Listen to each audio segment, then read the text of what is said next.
Começa agora Minuto da Pesquisa, o programa para ficar por dentro das pesquisas feitas no CAV e compreender o impacto delas na sua vida.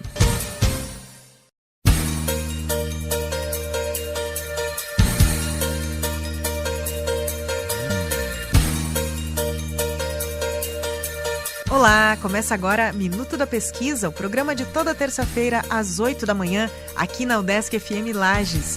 É aqui que você fica por dentro das pesquisas, dos estudos feitos a partir do Centro de Ciências Agroveterinárias, o CAV, da Universidade do Estado de Santa Catarina, a UDESC. É neste programa que você entende como estes estudos impactam a sua vida de modo direto ou indireto. Eu sou Carla Torres e hoje te convido a conhecer alguns temas de pesquisa do nosso convidado, alguns projetos dele, professor Alexandro Baestorff da Cunha. Ele é graduado em Engenharia Florestal, tem especialização em Engenharia de Segurança do Trabalho, mestrado e doutorado em Engenharia Florestal com ênfase em tecnologia e utilização de produtos florestais. Tem experiência na área de recursos florestais e engenharia florestal com ênfase em propriedades físicas e mecânicas da madeira, desdobro, usinagem da madeira e painéis de madeira. Iniciou a carreira acadêmica em 1999 como professor do curso de Engenharia Florestal da Universidade do Contestado. Ele coordenou, executou projetos de pesquisa em parceria com empresas e institutos de pesquisa como a FAPESC, a Fundação de Apoio à Pesquisa e Tecnologia do Estado de Santa Catarina. Em 2007, tornou-se professor aqui do curso de Engenharia Florestal do Centro de Ciências Agroveterinárias, do CAV, da UDESC. No ensino de graduação, ele ministra disciplinas de propriedades físicas e mecânicas da madeira, tecnologia da madeira, painéis de madeira e segurança do trabalho. Na pós-graduação, ministra disciplinas de qualidade da madeira e produtos florestais, transformação mecânica da madeira também e painéis reconstituídos de madeira. Ele também orienta estudantes de mestrado e doutorado. Na pesquisa, o professor Baestorff desenvolve projetos financiados pela universidade e por empresas do setor de base florestal. Então, hoje temos uma pessoa que sabe falar muito sobre madeira. Tivemos o professor Terezo aqui outro dia no programa também falando muito bem sobre isso. Professor Alexandro, bem-vindo ao Minuto da Pesquisa. Obrigado, Carlos. Obrigado pelas boas-vindas. Obrigado também pelo convite a participar do Minuto da Pesquisa, para explorar um pouquinho as atividades de pesquisa que são desenvolvidas aqui no nosso centro, que muitas vezes a comunidade acadêmica, a comunidade externa também ao nosso centro, acabam não conhecendo. Então, é uma oportunidade de divulgar os nossos trabalhos e colocar também a comunidade mais próxima ao nosso centro, de forma específica, onde eu trabalho, ao Departamento de Engenharia Florestal. Sim, e falei aqui do professor Terezo, lembrei de vários colegas seus também, professor Marcos Felipe Nicoletti, professor Márcio Navroski, professor Jean Sampietro. Olha, é uma alegria recebê-los aqui e descobrir, e muitas vezes saber que um colega descobre o estudo do outro ouvindo o programa. Sim, sim. Então, que bom podermos dividir isso com os ouvintes e levar o CAV para o ouvido aí da comunidade, não é? Professor, falei aqui de alguns temas, na verdade são projetos, não é? Que o senhor nos traz aqui. Sim, são projetos e temas que a gente desenvolve no laboratório, né? Ah, sim. Qual é o laboratório especificamente? Hoje o laboratório que eu trabalho, o laboratório que eu coordeno, é o Laboratório Tecnologia 2 aqui da universidade. É um laboratório voltado para a prestação de serviço e para também o desenvolvimento de projetos de pesquisa. Desenvolvimento em termos de matérias-primas novas, em termos de produtos novos, em termos de testar diferentes variáveis de processo para gerar um novo produto, para colocar à disposição para as empresas, de pequeno até grande porte. Sim, nós temos falado justamente nessas conversas muito, sobre produtos florestais a partir de madeira de reflorestamento. É o grande tema, é a grande possibilidade que a gente tem hoje de ter produtos florestais, não é? O professor Terezo ainda comentou sobre algumas, eu lembrei de algumas madeiras mais lá ao norte do país, a região de origem dele, que aí são mais antigas, aí tem uma série de outros fatores aí, Mas vamos lá, vamos falar sobre os seus projetos, vamos dividir aqui, eu quero até perguntar por qual deles você gostaria, professor, de começar. Eu tenho aqui caracterização física e mecânica da madeira, a determinação das propriedades da madeira com fins de utilização. Então, essa madeira que nos serve, que nos dá um produto, afinal, né? Como eu posso entender as propriedades dessa madeira para este uso? O processamento mecânico da madeira, serraria e laminação de espécies não convencionais, e aí eu já fiquei bem curiosa. A gente fica assim pensando, que espécies são essas, né? E, além disso, temos o terceiro projeto, que é sobre painéis de madeira compensados, painéis de partículas e de fibras com matérias-primas alternativas. E aí eu lembrei daquelas, até umas aventuras que a gente faz aí comprando alguns móveis com uma matéria-prima que a gente nem conhece. Eu lembro quando começou a se falar muito, eu imagino que já se falasse antes, mas eu comecei a ouvir mais quando precisei comprá-los, né? Na fase adulta já.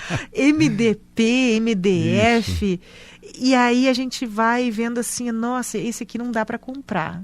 Não, já compro algo mais caro, mas prefiro qualidade. Então e hoje a gente pode entender um pouquinho melhor aqui, ouvindo o senhor, sobre por que essa qualidade é melhor e o que dá para comprar, dependendo da finalidade. Vamos começar por esse então, professor? Eu queria só inverter um pouquinho, começar lá no primeiro projeto que você citou, em função que a parte de caracterização da madeira para o uso final, ele acaba servindo como a base de todo estudo para os demais produtos que vêm na sequência. Perfeito. Há exemplos, painéis de madeira, o MDP e o MDF, que você acabou de comentar. Perfeito. Então vamos lá na origem, na base. Exatamente, lá na origem. Essa madeira, até porque muitos gostaríamos de ter só móveis de madeira, mas muitas vezes, não é, professor? As pessoas vão investir em algo mais acessível, nem que seja, claro, numa fase da vida. E que madeira é essa, né, que dá origem a tudo isso? Vamos lá, então. Caracterização física e mecânica da madeira, a determinação das propriedades da madeira com fins de utilização. Então, essa madeira lá na base, ela que vai dar origem a móveis e a outros produtos. Por favor, fale sobre esse projeto para nós, professor. Então, Carlos, na verdade, seria uma linha de pesquisa nessa parte de caracterização da madeira. A gente costuma comentar que a partir de uma árvore, de uma espécie de forma geral, nós podemos tirar mais de 40 mil produtos de forma direta ou indireta. Claro que não é de toda a árvore que você consegue tirar um determinado produto, né? Entre esses setores de utilização da madeira, nós podemos dividir em alguns que têm uma grande importância no setor de base florestal e para a economia também gerada em nível de Brasil, né? Há exemplo do setor de celulose e papel, há exemplo do setor de energia, há exemplo do setor de serraria, o setor de painéis reconstituídos, onde entra o MDF e o MDP que você comentou, há exemplo dos painéis compensados. Mas qual madeira que eu devo utilizar para cada um desses segmentos? Nós temos que conhecer a madeira, né? Eu costumo dizer também que não existe madeira ruim, existe madeira mal utilizada. Ou muitas vezes a madeira foi inserida no país ou inserida no mercado de forma errada, né? Até com relação ao próprio pinos, né? Muitas pessoas falam, as pessoas leigas principalmente, comentam: não, vou construir uma coisa de pinos é uma madeira ruim. E na verdade não é ruim. Ela foi introduzida no Brasil na década de 60, de 70, lá com os incentivos fiscais para atender alguns mercados mais específicos, que era o setor de energia, principalmente o setor de celulose e papel. Então aqueles reflorestamentos iniciais não eram preparados para serem explorados para fins de madeira sólida, para fins de painéis. Aí sim, se você não tem uma matéria-prima própria, matéria-prima preparada para um determinado fim, logicamente o teu produto final também vai ficar comprometido. Então, quando a gente fala de caracterização, nós temos que conhecer a madeira. Conhecer a madeira como? Conhecer a madeira mais em título de pesquisa, em título de laboratório, sim. Conhecer anatomicamente, conhecer quimicamente, conhecer fisicamente, conhecer mecanicamente, para eu poder utilizar a madeira, né? Uma das principais variáveis que tem quando a gente trabalha com madeira é a densidade, né? A densidade é um termo conhecido por todos, né? O que é densidade? É a quantidade de massa que tem por unidade de volume. Se é mais dura ou mais macia. É uma espuma, você vai comprar o colchão. Um colchão tem a densidade 20, eu tenho uma densidade 40. É em função da quantidade de espuma, quantidade de material que tem por unidade de volume. Da mesma forma, a madeira. A madeira, nós temos madeiras com densidades baixas, extremamente baixas.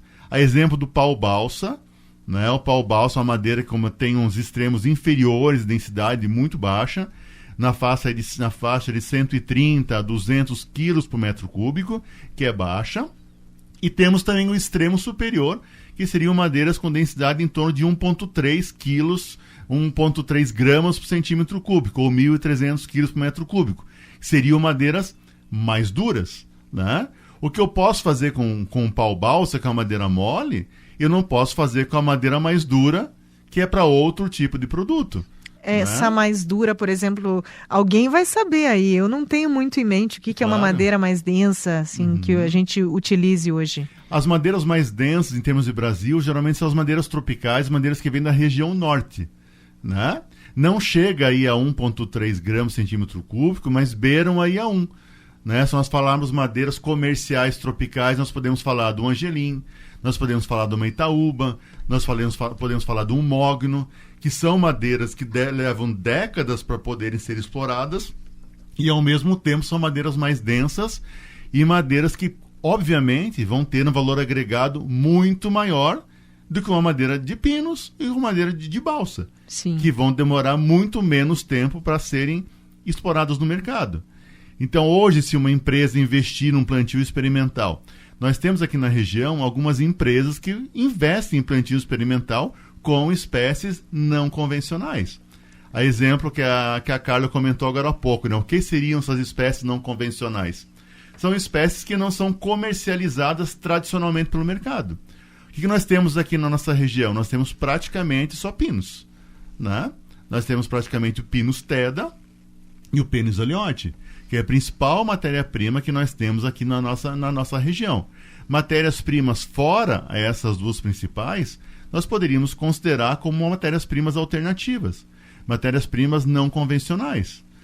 A exemplo de cupressa lusitânica, a exemplo de Cryptomeria japônica, a exemplo, uma matéria-prima que nós estamos começando a trabalhar aqui no nosso laboratório, que ela não é da região de Lages, mas na região mais do oeste de Santa Catarina, que é a Paulínia micado, que é o quiri, que é uma madeira extremamente leve, e as pessoas não sabem o que trabalhar com aquela madeira, o que fazer com aquela madeira. Então elas chegam para mim, professor, eu tenho essa madeira aqui, está em ponto de exploração, essa floresta nós já podemos explorar, e o que eu posso fazer? Será que eu posso direcionar para a construção civil? Será que eu posso direcionar simplesmente para biomassa, para celulose? O que eu posso fazer com essa madeira? Aí eu falo para a pessoa, tem que nos mandar uma amostra, a gente vai ter que fazer toda a caracterização física e mecânica, e a partir dos resultados obtidos nessa caracterização mecânica, nós podemos dar um direcionamento, um melhor direcionamento de uso para aquela matéria-prima. Sim, essas as não convencionais, o senhor citou quiri, né? O quiri, que é a Paulínia micado. É muito leve, então ela seria parente não, mas seria similar assim à densidade do pinus? Mais leve ainda. Mais leve. Mais leve, né? Menos da metade da densidade do pinus. Nossa. Né? Como se fosse um isopor, praticamente a densidade do isopor. Né? E essa do quiri, da Paulínia micado, é muito interessante, que ela nos surgiu com uma demanda não de uma empresa lá do oeste.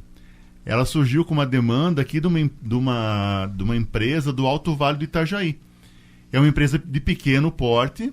A pessoa dona, o empresário que é dono da empresa, é um entusiasta na área florestal, entusiasta no aspecto de espécies novas e crescimento novo. E esse empresário trabalha com pequenos artefatos de madeira. Porta-retrato, utensílios de cozinha, porta-joia, coisas de pequeno tamanho. Né? Sim. E ele trabalha muito com eucalipto e trabalha muito com pinos. E ele conheceu essa madeira e começou a fazer alguns plantios na própria propriedade da família. E agora já está na hora de consumir essa madeira, né? E ele veio nos procurar para saber qual seria o comportamento da madeira. Será que serviria só para esses pequenos objetos? Ou essa madeira poderia ser utilizada para móveis, poderia ser utilizada para madeira serrada, para piso?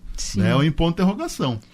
Então, como o senhor disse, essa linha não é apenas um projeto, mas é uma linha na Exatamente. Qual vários projetos vão se desenvolver. Caracterização física e mecânica da madeira vai olhar as propriedades de cada tipo de madeira e determinar Então, para que fins ela pode ser usada? Exatamente, o melhor uso. Certo. Né? E já aí o senhor já tem parcerias com as empresas. Exatamente. Né? Já esses pequenos produtores ou não tão pequenos, indústrias maiores. E eu fiquei curiosa, professor, sobre... Eu acho até que... Bom, no lugar desse produtor, eu teria feito essa pergunta antes de plantar tantas dessas árvores. Sim. É o ideal? As pessoas procuram vocês antes ou só depois para tentar remediar? Então, podem até procurar os meus colegas. Como eu trabalho mais nessa parte final do processamento, quando chegam para mim essa demanda, os plantios, na verdade, já estão na época de corte, praticamente, né? Eles vão ter que explorar, está na hora de explorar, de colher aquela madeira. E agora? O que eu vou fazer, né? Mas acredito que outros colegas, a exemplo que você comentou, o professor Márcio Navrosky, né, ele trabalha mais na parte do viveiro, mais na parte do melhoramento genético. Então, essa mesma pessoa que eu tive o contato do Quiri, lá na parte final, ele também trabalha com essa pessoa, mas mais na parte de melhoramento genético. Sim. Né? Então, é toda uma cadeia, né? Uma cadeia que acaba se complementando. Começa lá no melhoramento genético, passa pelo viveiro, passa pela silvicultura, pelo manejo, pela colheita e chega lá na tecnologia, que é a hora de a pessoa tirar o retorno financeiro de tudo que investiu durante décadas de plantios experimentais, né? O ideal é que, inclusive, e eu imagino que isso ocorra há muito tempo já, é que essa pessoa tenha essa orientação como um todo, desde a escolha, então, da espécie que vai cultivar, para não ter surpresas depois. Exatamente. Como foi o senhor que falou aqui hoje, mas de todo modo, se não foi da sua fala que surgiu, me veio esse pensamento de que não existe a madeira errada ou não existe a coisa errada, existe o mau uso. Foi então o senhor que disse, isso. Realmente.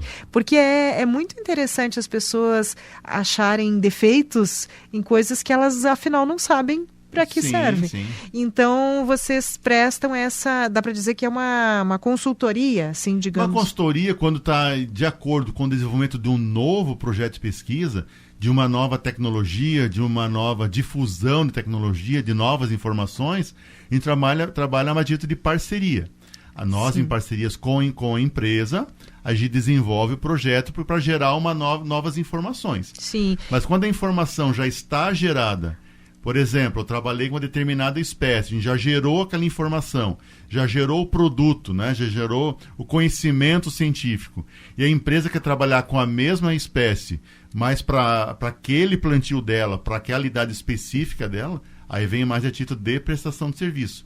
Porque aquele conhecimento nós já geramos no nosso laboratório. Sim. E para quem quiser, eu vou reforçar esse pedido aqui, o senhor, por favor, nos passe o contato. Para quem quiser saber mais, entrar em contato, contar com essa consultoria, com esse acompanhamento, esse conhecimento de vocês, como é que pode encontrá-los? Pode nos encontrar aqui no CAV, né? No Departamento de Engenharia Florestal. Vocês podem passar meu e-mail? Claro, professor. Pode entrar em contato comigo pelo e-mail, né? alexandro.cunha@udesc.br.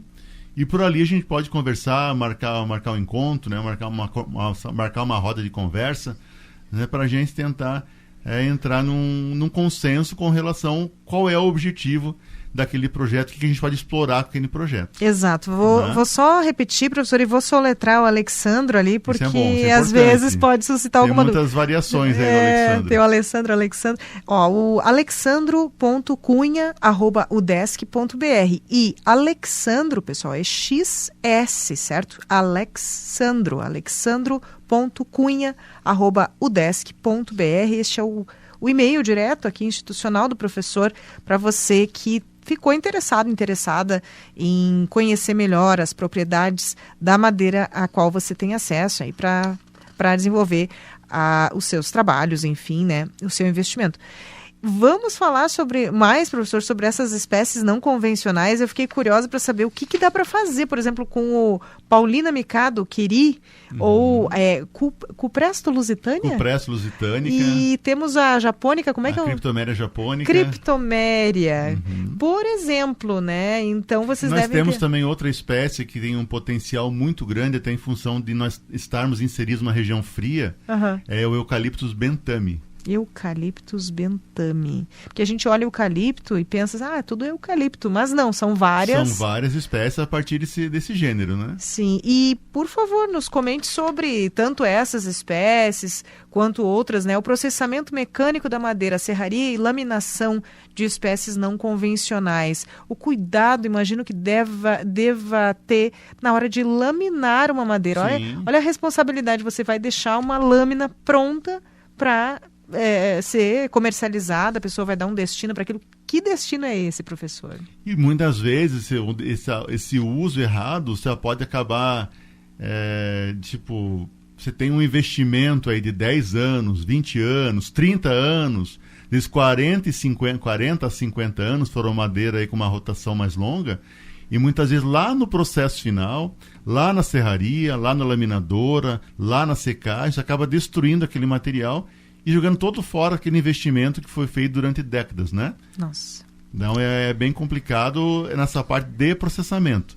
Por isso que tem que se conhecer a madeira para saber como que essa madeira vai ser processada lá na indústria para dar um melhor uso final e ter maior rentabilidade financeira. Sim, lembrei, aparentemente nada a ver, mas me parece que tem uma lógica entre as coisas.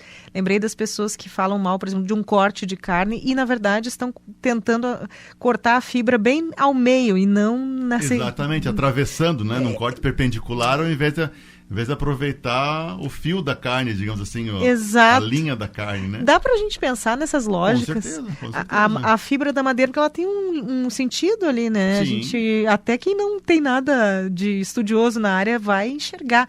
Quando a gente tem um corte de tronco, assim, claro, a gente enxerga os anéis ali. Sim. Dependendo da espécie, conseguimos enxergar. Exemplo do pinus.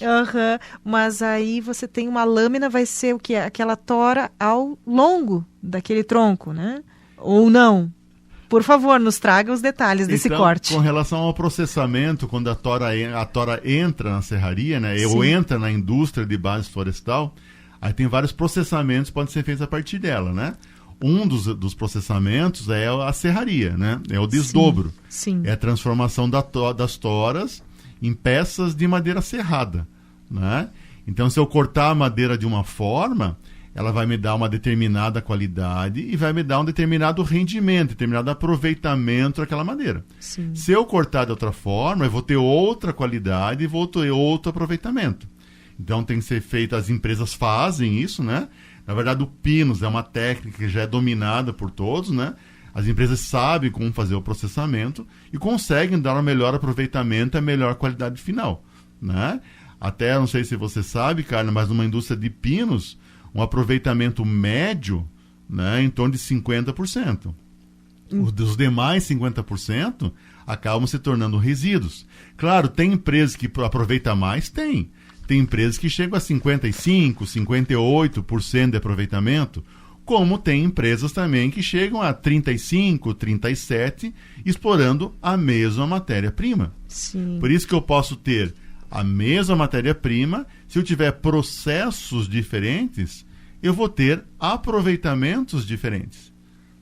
Né? Eu fiquei pensando agora nesses 50% de resíduo. Então, de uma árvore inteira, eu tenho ali que 50% é resíduo, depois que passa... É que uma árvore inteira ainda depende até qual é o ponto da árvore que eu vou explorar. Sim, né? também. Tem o diâmetro mínimo de exploração, né? Como é que é isso, professor? Aí depende muito do sortimento da empresa. Tem empresa que consegue aproveitar toras até 8 centímetros, tem já segmento florestal que consegue processar com 8, com 5, com 4. Tudo depende qual é o setor que essa madeira vai ser colocada. Né? Quanto mais fina, menor é o aproveitamento. Entendi. Tanto que as indústrias de serraria e as indústrias de laminação geralmente trabalham com as primeiras toras, né? Porque são toras mais grossas. Eu não vou colocar uma tora grossa num processo de celulose e papel, né? Porque eu tenho um valor agregado maior em outro segmento. A exemplo de uma serraria, de uma laminadora. Entendi. Então dá pra gente, para visualizar, assim, eu sempre tento criar imagens possíveis de visualização pelo ouvinte, porque a gente sempre que ouve algo, a gente imagina, né, professor? Vamos imaginar aqui junto com o ouvinte, processamento mecânico da madeira, serraria e laminação de espécies não convencionais. O professor nos deu uma luz aqui agora, no sentido de entender as toras mais grossas, elas vão ser usadas, por exemplo, para móveis, coisas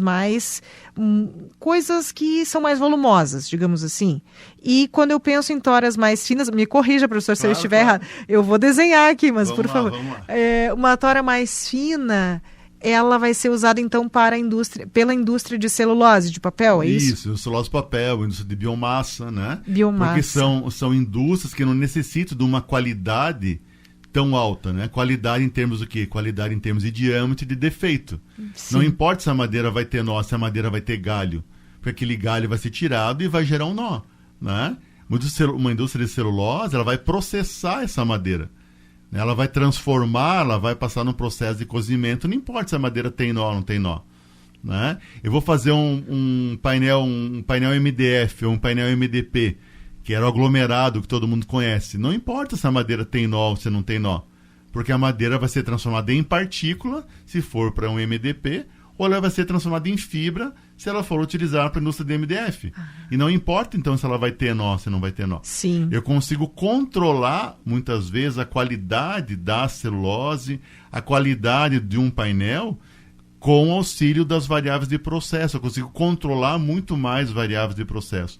Não quer dizer que a qualidade da matéria-prima não é importante. É importante. Só que com as variáveis de processo eu consigo chegar num melhor produto. Entendi. E agora o senhor deu uma chave aí para eu entender também algo que já é... Podemos passar para o terceiro tópico aqui? Vamos lá. Dos painéis de madeira compensados, painéis de partícula e de fibras com matérias-primas alternativas.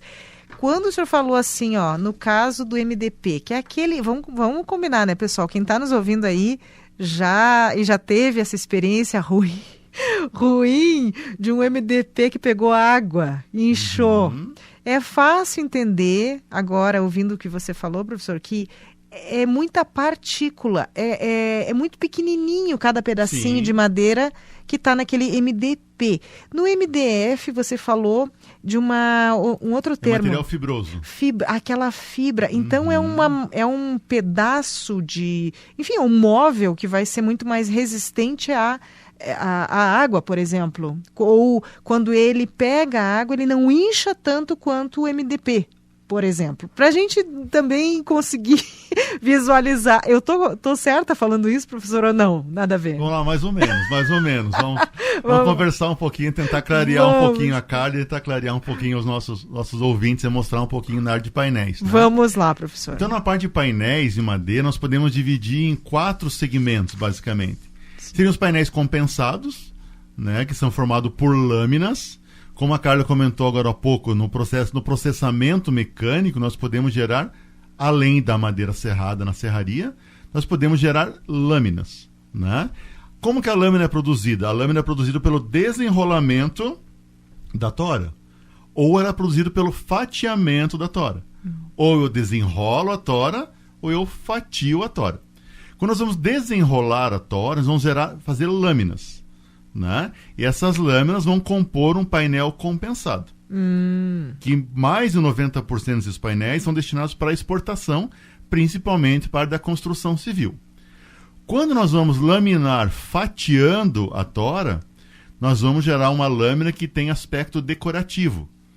Então, uma lâmina que eu vou revestir uma porta, vai ser uma lâmina que a gente chama de lâmina faqueada, que tem um valor agregado maior. Então, vai ser uma lâmina mais para revestimento, a exemplo da indústria de portas. Entendi. Né? O segundo segmento seria o segmento de painéis de partícula. Né? O painel de partícula, nós temos o MDP e nós temos o OSB.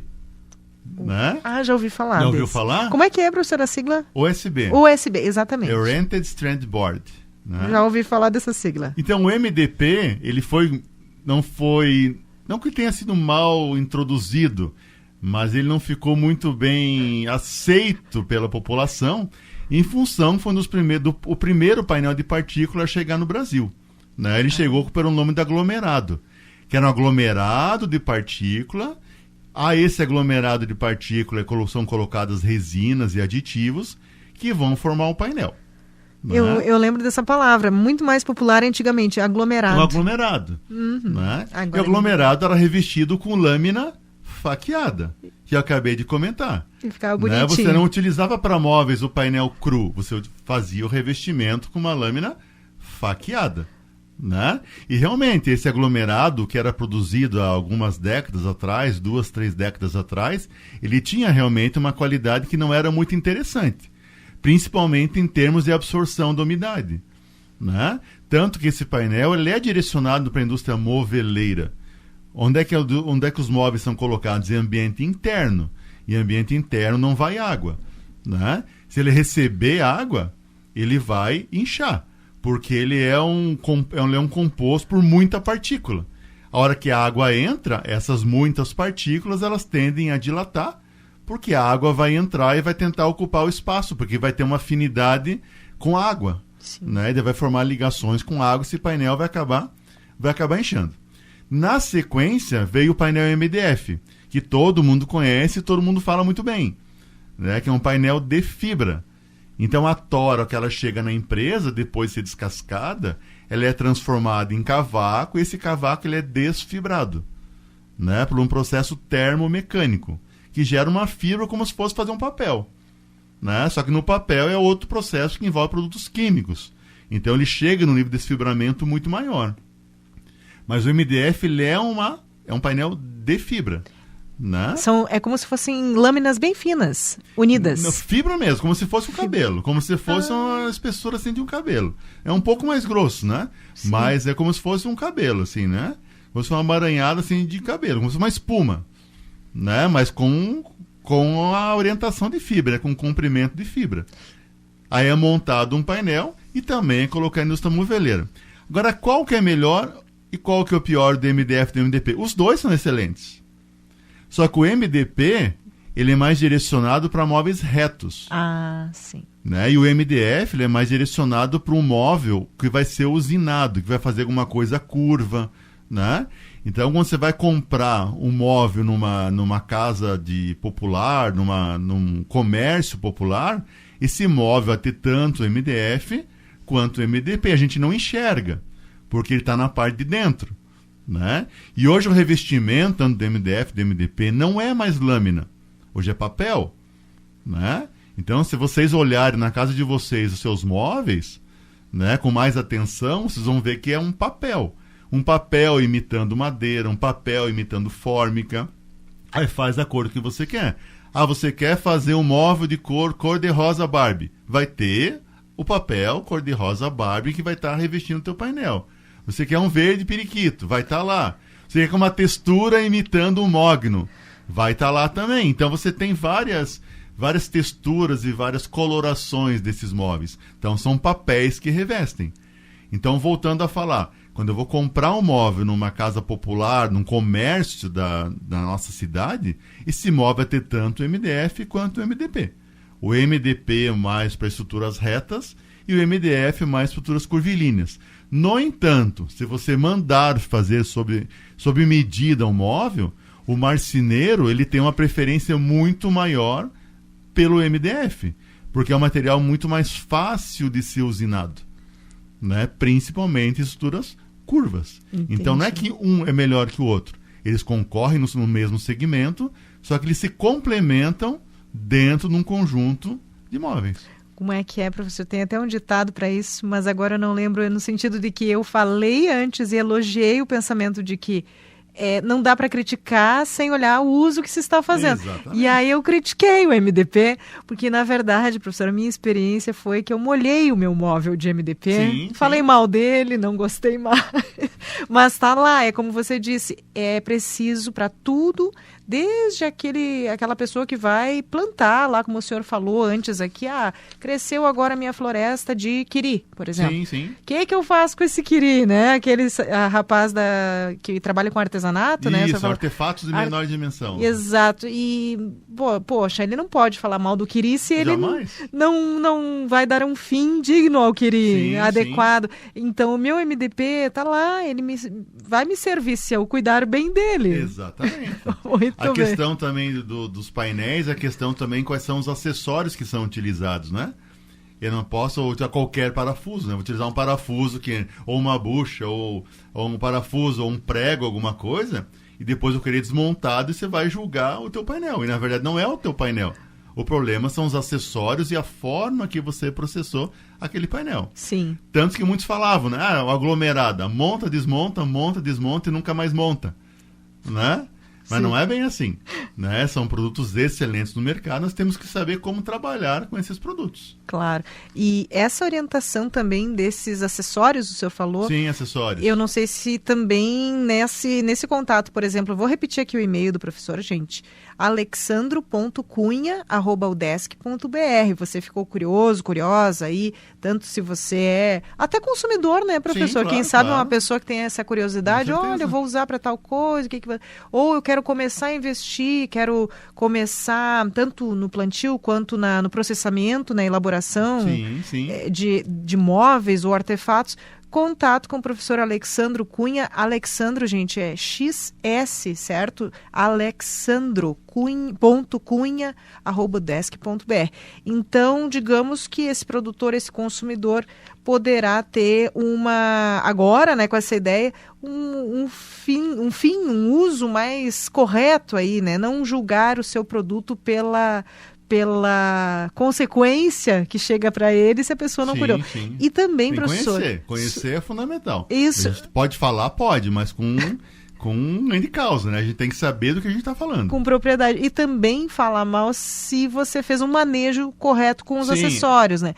Toda uma cadeia, né? E lá no processo também, né? Saber o que utilizar para aquele produto. Sim. Essa orientação sobre os acessórios, vocês também podem passar. Podemos conversar a respeito, com certeza. Certo. Né? Professor, para mim, assim, minha curiosidade com relação a tudo isso, são linhas de pesquisa desenvolvidas dentro do Laboratório de Tecnologia 2. Sim, exatamente. Laboratório de Tecnologia da Madeira 2, né? A gente faz a parte de pesquisa e fazemos também a parte de prestação de serviços para as empresas e para autônomos, enfim. Sim, agora retomando até aspectos da descrição aqui, da sua formação, da sua atuação, são estudantes desde a graduação até o doutorado que perpassam ali os trabalhos. Sim. Então, é muito interessante que desde as primeiras disciplinas até um projeto de doutorado que possa ter uma ponte com o mercado, Sim. Tudo está correndo ali no laboratório. Tudo está correndo e de preferência em parceria com a empresa, né?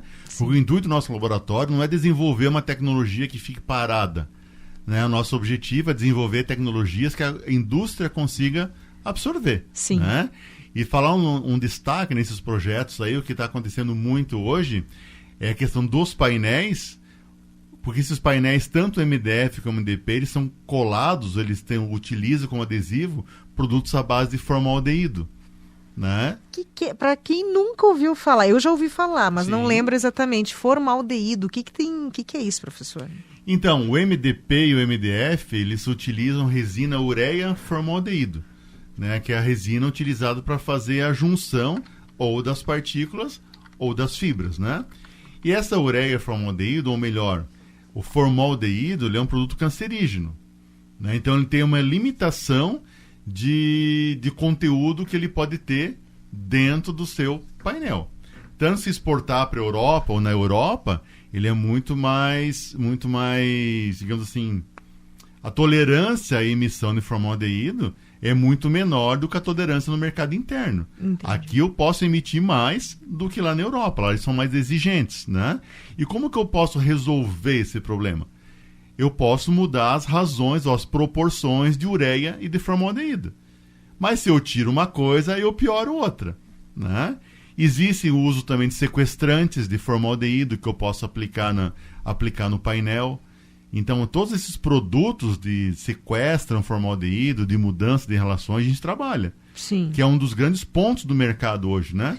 Tentar reduzir a emissão de formaldeído desses painéis. São maneiras de fazer essa, como o senhor disse, isso faz parte da cola, né? Faz parte, o adesivo. É aquilo que permite que todas essas fibras, que todos esses, como é que é em relação ao MDP, as partículas, Sim. sejam unidas para montar. Exatamente, depois consolidadas com ação de pressão e calor. E eu fiquei pensando aqui, professor, como como pessoa, enfim, consumidora e também jornalista, eu fiquei assim, mas nossa, que coisa, não as nossas amarras ou os nossos filtros aqui serem mais frouxos, assim, porque o nosso organismo é igual ao dos europeus. Sim, claro. É preocupante também, Sim, não é? Preocupante. Em relação à questão cancerígena, o senhor tem algum dado em relação a isso, de incidência, alguma coisa, uma curiosidade, assim? Não tenho dados, assim, sólidos, não tenho para te passar nada, mas assim, fica o alerta, né? Mas também. é um problema, na verdade não é um problema. Hoje as indústrias conseguem comercializar esses painéis no mercado interno sem problema algum. Porque a emissão de formaldeído que esses painéis emitem é tolerante no mercado nacional, podemos colocar assim. Mas se esse painel ele foi colocado no mercado europeu, por exemplo, ele vai ter que ter outras propriedades. E, consequentemente, esse painel colocado lá vai ser muito mais caro do que o painel daqui, porque vai utilizar outro tipo de resina de forma a emitir menos formaldeído. Bom, isso é outra discussão. Outra discussão e é uma excelente linha de pesquisa. Uma ótima. Bom, vamos, em algum momento, certamente, a gente vai ter acesso a esses dados também. E se o senhor tiver atualidades, também nos mande. Claro. Vamos voltar a falar certamente em outro momento. Professor Alexsandro, eu agradeço a sua presença aqui no programa. Se o senhor quiser deixar uma reflexão final, uma mensagem final, por favor, fique à vontade. Eu que agradeço, cara, a oportunidade de estar com vocês aqui na Rádio do CAV, né, mostrando um pouquinho dos nossos trabalhos no laboratório. Então, quem quiser conversar conosco, desenvolver algum projeto em parceria, a gente está à disposição. Com o intuito do nosso laboratório é atender a comunidade. Sim. Né? Às vezes a comunidade de forma isolada, o indivíduo de forma isolada, e também as empresas. Sim. Né? Então nós precisamos das empresas e acredito também as empresas precisam do nosso conhecimento científico. Sim, as né? parcerias. Dos nossos trabalhos que desenvolvemos aqui no nosso laboratório. E nós podemos emitir também laudos, né? Caso alguma empresa necessite de algum laudo, a gente está à disposição para fazer testes de resistência, nós temos equipamentos de resistência mecânica. Então a gente pode fazer todos esses ensaios e emitir laudos. Esses laudos são válidos aí para os clientes, né, das empresas. Está aberta a possibilidade de parcerias, como disse o professor. Sim. alexsandro.cunha@udesc.br é o contato dele. Eu repeti aqui algumas vezes. E você ouviu Minuto da Pesquisa na rádio UDESC FM Lages. E nesta edição conhecemos as pesquisas, algumas linhas de pesquisa, na verdade, desenvolvidas sob coordenação do professor Alexsandro Baestorff da Cunha, do curso de Engenharia Florestal, aqui do Centro de Ciências Agroveterinárias, o CAV, da UDESC em Lages. No ensino de graduação, o professor ministra aí disciplinas de propriedades físicas e mecânicas da madeira, tecnologia da madeira, painéis de madeira e segurança do trabalho. Na pós-graduação, ele trabalha com estudantes de mestrado e doutorado. Na pesquisa, desenvolve projetos financiados pela universidade e por empresas do setor de base florestal. Muito obrigada também a você, nosso ouvinte da 106.9. Eu sou Carla Torres e o Minuto da Pesquisa volta em edição inédita na próxima terça-feira, às 8 da manhã. Você acompanha a reprise desta edição de hoje, nesta quarta, às 8 da noite. Até, tchau, tchau.